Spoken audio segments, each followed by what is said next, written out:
Bonjour tout le monde, je suis présentement en direct du Vietnam et entre deux tuk-tuk, j'attends et j'en profite pour vous faire un court vidéo sur la notion d'effort, d'intensité entre les différents niveaux puis à l'intérieur d'un processus de développement de ses capacités en course à pied. Je commence par vous conter une petite anecdote qui était révélatrice pour moi. J'étais, il y a quelques années de tout ça, en train de faire le demi-marathon à Bécancour. Et à l'époque, le parcours, c'était un aller-retour de 10 km deux fois. Donc, on faisait 5 km, on tournait autour d'un cône, on revenait et on recommençait. Pas très gros calibre, j'étais en tête de course assez rapidement. J'arrive à 5 km, je fais mon tour et là, je croise les coureurs derrière moi en sens inverse. J'arrive à 6 km environ, donc 22 minutes probablement, et je croise ceux qui sont rendus à leur 4e kilomètre, donc qui vont de leur côté en 5 minutes 30. Ils m'encouragent avec beaucoup d'énergie. Je suis même pas capable de les remercier parce que moi, je suis déjà en détresse physiologique, en concentration. Vous comprenez, de par la configuration du parcours, que quand moi j'arrive, disons, à mon 12e kilomètre, je les croise quand eux sont rendus à leur 7e ou 8e. Quand moi j'arrive à mon 17-18e kilomètre, je les croise quand eux sont rendus à leur 12e ou 13e. Et je constate la même chose d'une fois à l'autre dans, je vous dirais, la différence au fur et à mesure que je croise en sens inverse les coureurs de plus en plus lents. Je croise une proportion aussi, je vous dirais, d'efforts différents. Retenez ça, on y revient. Vous avez peut-être déjà entendu l'idée à propos d'un marathonien en 5 heures, qu'il est très valeureux, méritant, parce que lui, il fait 2 fois plus de durée sur ses pattes que celui qui le fait, disons, en 2h30. Que celui qui est en 2h30 est bon, mais celui qui le fait en 5 heures est 2 fois meilleur, parce qu'il est là plus longtemps. Je suis pas d'accord. Pourquoi? Parce que je pense que le niveau d'effort n'est pas le même. Je reviens à Bécancour. Ce que je constate, après 6 km, c'est que ceux qui sont rendus à leur 4e sont capables de me parler, la voix même pas chevrotante, en me faisant des grands gestes d'encouragement. Moi, ça fait déjà 19 minutes au moins que je suis en mode concentration, vis dans le moment présent, applique-toi, casse pas, mentalement, reste focus, parce que c'est pénible. Tous les compteurs sont à rouge dans le tableau de bord, l'aiguille roule à 4000 tours, puis je suis déjà en pénibilité. Rien que l'idée d'aller au point d'eau, il faut que j'y pense 300-400 mètres d'avance pour être capable de prendre mon énergie pour prendre le bras, puisque ça va briser dans ma mécanique, ce qui va faire monter les aiguilles encore plus dans le rouge, puis après ça, je vais peiner pour revenir. Jamais je serais capable, en croisant quelqu'un, l'encourager avec vivacité, avec un grand sourire, en disant « Let's go, vas-y, t'es capable! » Je serais même pas capable de dire mon nom, ou à peine, puis ça serait un supplice que de devoir le faire. Et lorsque j'arrive, mettons, au 18e, 19e kilomètre, puis qu'eux en sont rendus à leur 12e ou 13e, là, ce que je vois, c'est vraiment une gradation. Ceux qui sont, mettons, à 3 minutes 40 du kilomètre, sont à peu près comme moi, là, focus, là, puis ils sont vraiment dans un effort ardu. Ceux qui sont à plutôt 4 minutes 15, 4 minutes 20, sont plus relax, on le voit. Je dis pas que, par exemple, c'est pas un effort.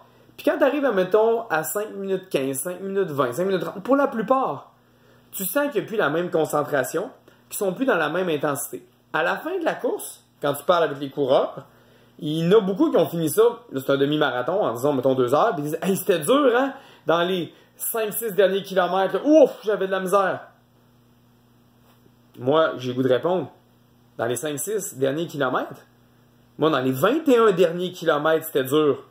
Parce que si mon idée, c'était d'avoir quelque chose de difficile vraiment dans les 5 derniers kilomètres, j'aurais fait un 5 km puis je serais parti dès le départ en état de difficulté puis en me concentrant.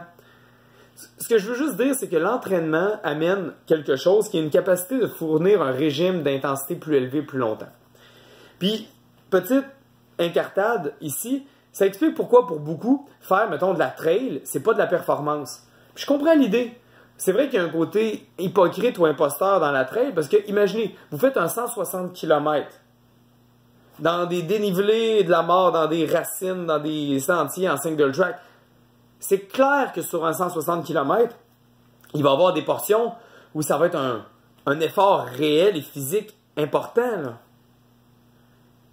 Mais pas 160 km. Peut-être 60 km. Ou 50, ou peu importe. Mettons 60.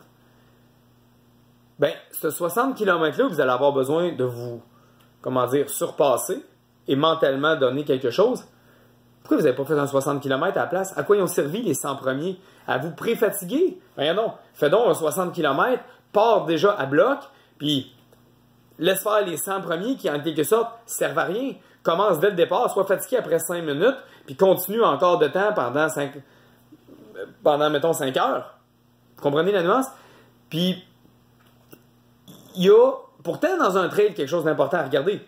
Vous êtes amené physiologiquement à votre limite. Les muscles cassent.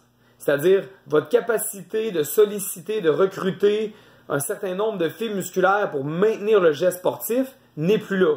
Ou votre système énergétique. Vous n'êtes plus capable de puiser dans vos réserves, disons, de glycogène. Et là, vous êtes obligé d'aller dans d'autres réserves qui vous font ralentir.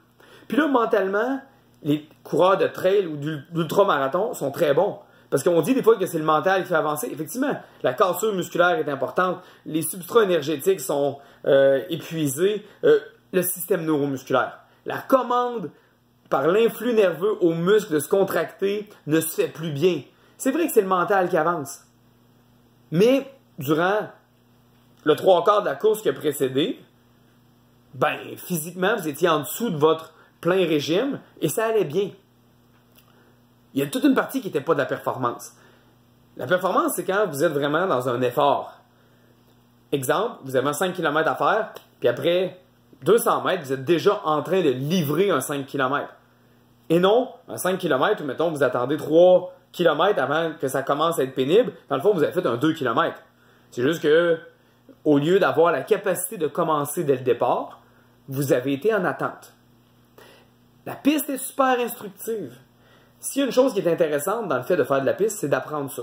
C'est d'apprendre à, dès le départ, fournir un régime d'intensité qui correspond à la distance. Vous avez un 1500 mètres à faire, ben tu t'arranges pour que, entre le départ et la fin, tu aies livré ta pleine intensité sur 1500 mètres. À 2000 mètres, tu aurais été scrap, puis c'est pas parce que tu es parti 500 mètres trop slow, c'est parce que tu es parti à ta vitesse d'un 1500 mètres. Tu fais un 5 km, tu pars à ta vitesse de 5 km. Pourquoi? Parce que tu as appris sur la piste à livrer ta pleine ardeur sur la durée de ton épreuve. Et non comme les coureurs souvent récréatifs, faire un 10 km, mais dans le fond, c'est juste 3 km intenses avec 7 km où ça ne l'est pas tout à fait. Mais je ne veux pas accuser personne. Il y a un effort mental qui se développe et l'entraînement sert à ça. Quand on fait une progression run du dimanche matin, ce qu'on fait, c'est étendre notre capacité psychologique de fournir l'effort. Au début, ça ne l'est pas. On est en progression à un train qui est relativement aisé. Puis là, maintenant, ben, ça devient plus difficile. Puis ça devient plus difficile vers la fin, vraiment. Puis plus la saison avance, plus on augmente la quantité de kilomètres ou de minutes en période difficile. Dans un monde idéal, on arrive en compétition, on a un demi-marathon, on dit let's go, c'est juste 21. Si je suis capable de me concentrer 2 minutes pour fournir un effort, je suis capable de me concentrer 4, je suis capable de me concentrer 6, je suis capable de me concentrer 8, puis éventuellement, je suis capable de me concentrer pendant 1h15, 1h30 de temps, avec la même intensité au départ qu'à la fin. Ce qui implique que tu n'es pas capable de parler au monde en disant let's go, c'est facile. Vous comprenez? Ce qui ne veut pas dire que physiquement, il n'y a pas des signes de détresse ou de brisure, mais mentalement, on est capable de fournir le même effort. L'entraînement sert beaucoup à ça. Puis en entraînement, je vois qui est rendu, on pourrait dire, plus avancé ou moins avancé. Je vois qu'il y en a qui ont la confiance que leur système, qui casse ou qui casse pas, c'est pas grave, ils sont capables de livrer l'effort dès le départ. Il y en a d'autres, je vois, qui ont besoin d'attendre. Ils sont pas encore en confiance pour dire, OK, je peux y aller. Puis dès le départ, si je suis capable de fournir l'effort 5 minutes, je suis capable de fournir 10 minutes, je suis capable de fournir 10 minutes, je suis capable de fournir 15 minutes. Puis même quand mon système va lâcher, je suis capable de tirer la meilleure partie de moi-même. J'espère que vous allez en tirer une réflexion intéressante parce que c'est beaucoup ça la performance. C'est la capacité de livrer à un certain élevé niveau d'intensité un résultat ou un pourcentage élevé de soi-même. Voilà, on travaille pour ça. Il y en a qui sont bons, il y en a qui sont moins bons, mais on travaille pour ça.